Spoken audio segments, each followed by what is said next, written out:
विधान परिषदेमध्ये ठाकरे नसणार, काँग्रेसच्या नाकावर टिच्चून ठाकरेंनी केली घोषणा।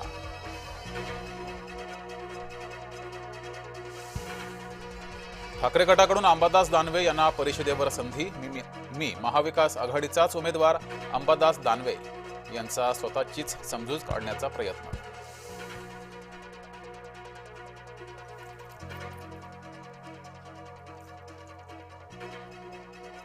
ठाकरेंच्या वागण्यावर काँग्रेस संतापली, दानवेंच्या विरोधात उमेदवार देण्याच्या काँग्रेसमध्ये हालचाली।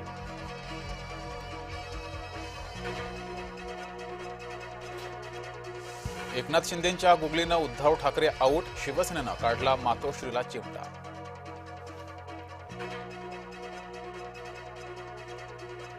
सुषमा अंधारे यांची कुरकुर सुरूच, विधान परिषदेच्या स्पर्धेतून अंधारे बाहेर, नाराजी दाखवण्यासाठी अंधारेंचा टोमणा।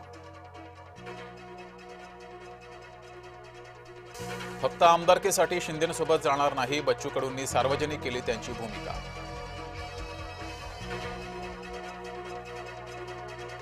राष्ट्रवादीच्या उमेदवारावर वरिष्ठांची खलबत, अवघ्या एका जागेसाठी राष्ट्रवादीत अनेक इच्छुक।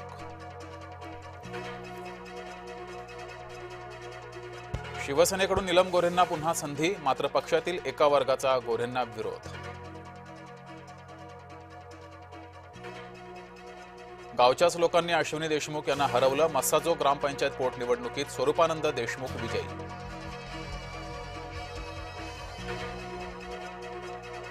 बुरबुरी संपवायला महायुतीची समन्वयक बैठक, लवकरच मे महिन्याच्या पहिल्या आठवड्यात समन्वय बैठकीची शक्यता। संघटना बांधणीवर शिंदेंचा जोर, शिवसेना मंत्री आणि आमदारांची लवकरच बैठक।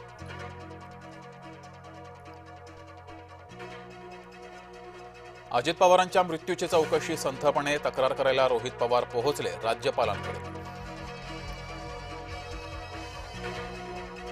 अमरावतीमध्ये उष्माघाताचा पहिला बळी, जिल्हा सामान्य रुग्णालय परिसरात आढळला अज्ञात वृद्धाचा मृतदेह। अमरावतीचं तापमान 46.6 अंशाच्या पार। अकोल्यातही लव्ह जिहाद झाल्याचा आरोप, मुस्लिम तरुणानं हिंदू मुलीला 5 दिवस घरात डांबून ठेवलं।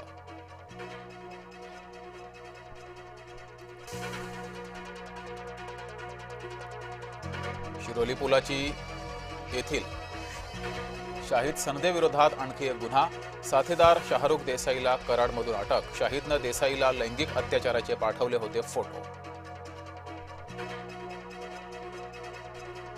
पश्चिम बंगालमध्ये दुसऱ्या टप्प्यात 90% मतदान, विधानसभेसाठी उर्वरित 142 जागांसाठी मतदान। देहू रोड परिसरामध्ये भाजप कार्यकर्ता रमेश रेड्डींची हत्या, अज्ञात हल्लेखोरांनी गोळ्या झाडून केली हत्या।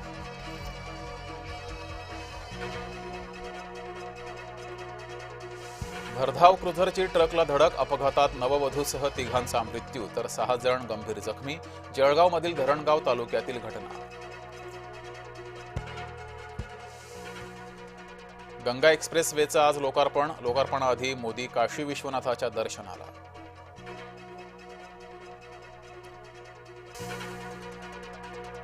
राजा रघुवंशी हत्याकांडातील मुख्य आरोपीला जामीन मंजूर, सोनमला शिलाँग न्यायालयानं दिला जामीन।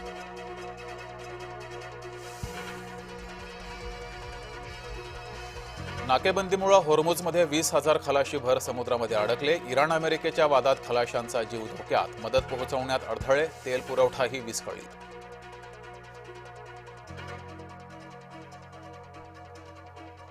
UAE ओपेकमधून बाहेर, मागणीनुसार टप्प्याटप्प्यानं अतिरिक्त उत्पादनाची दिली ग्वाही।